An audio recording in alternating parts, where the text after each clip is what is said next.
যে আপনারা জি জি আমার হাজবেন্ড দীর্ঘ 16 বছর যাবৎ জেলের মধ্যে আছে। ও আমার সবে মাত্র 8 মাস বিয়ে হয়েছিল। নতুন অবস্থায় আমার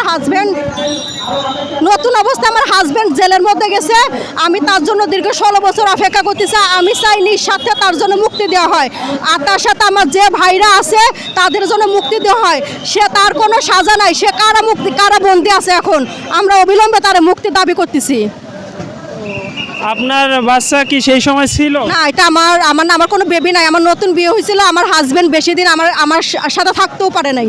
উনি অনেক চাকরি তো, হ্যাঁ, উনি মাত্র আমার বিয়ে করছে, বেশি ছুটি পাইতো না, সেজন্য আসতেও পারে নাই। এখন বর্তমান সরকারের কাছে আপনাদের চাওয়া পাওয়া কি, আর কি হলে আপনি ভালো মনে করেন? অবিলম্বে আমার হাজবেন্ড আর অন্য যে বিডিআররা আছে তাদেরকে আমরা মুক্তি চাই, সাথে চাকরি চাই। ঠিক আছে, এটাই আমাদের চাওয়া।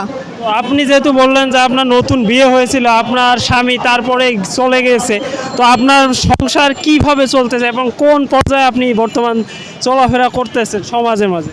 আমি এখন আমার বাবা মার সাথে আছি খুবই কষ্টের সাথে, কারণ হাজবেন্ড না থাকলে একটা মেয়ের অনেক লাঞ্ছনা হইতে হয় সমাজের কাছে।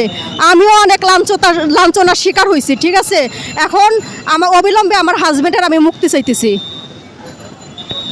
তো দর্শক, আমরা শুনলাম একজন জন্মদক্ষিণী বোনের কথা যে বিবাহর পরে তার স্বামী চাকরিতে যোগদান।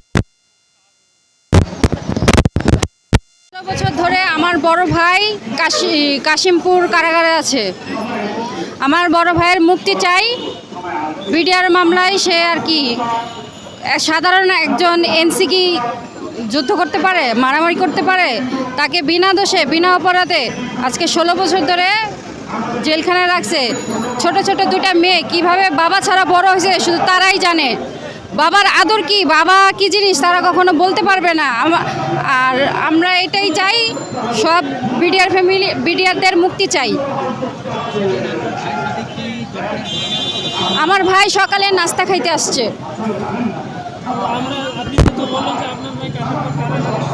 হ্যাঁ,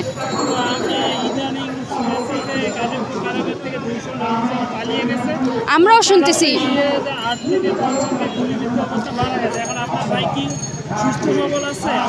হ্যাঁ, আমার ভাবি আজ 3 দিন যাবত আজকে জেলখানে কারাগার যাচ্ছে, কোনো খবর পাচ্ছে না। আজকে অনেক রিকোয়েস্টের পরে, অনেক বলার পরে, কান্নাকাটির পরে আজকে একটু জানতে পারছি যে আমার ভাই সুস্থ আছে, ভালো আছে। হ্যাঁ, আমার ভাবি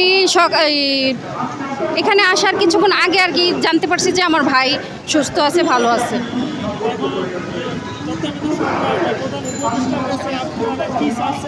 আমাদের একটাই দাবি, সকল বিডিআরদের মুক্তি চাই এবং তাদের সসম্মানে তাদের চাকরি এবং তাদের সব কিছু ফিরানো দেওয়া হোক।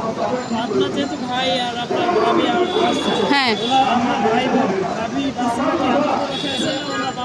ও নানির বাসায় থাকে, আমাদের বাসায় আসে। ও নানার বাসায় থাকে, ও নানা নানি চালায়, ও দাদা দাদি চালায়।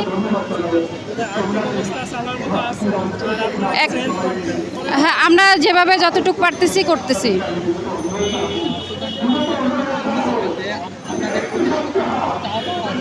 আমাদের একটাই দাবি, সকল বিডিআরদের মুক্তি চাই এবং তাদের সসম্মানে বাসায় ফিরিয়ে দেওয়া হোক এবং তাদের চাকরি সসম্মানে ফিরিয়ে দেওয়া হোক।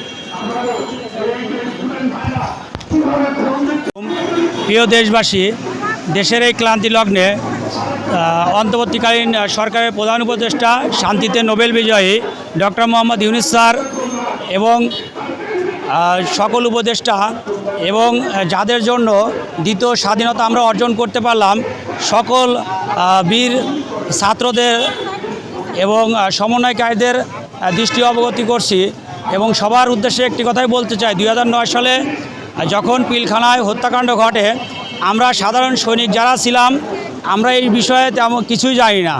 আমাদেরকে সম্পূর্ণ মিথ্যা মামলায় ফাঁসানো হয়েছে, যার কারণে আমরা দীর্ঘ 16টি বছর পরিবার পরিজন নিয়ে মানবতার জীবনযাপন করছি।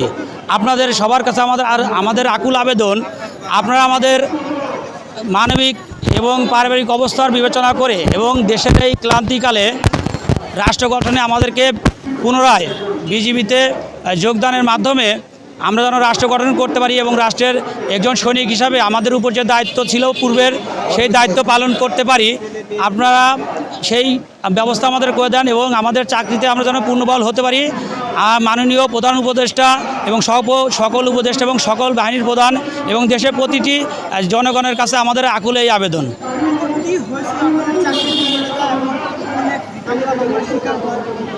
চাকরি চলে যায় পিলখানায়। আমি 16 রাইফেল ব্যাটালিয়নে ছিলাম। আমি সংযুক্ত সিগন্যাল সেক্টরে আসছিলাম। তো সিগন্যাল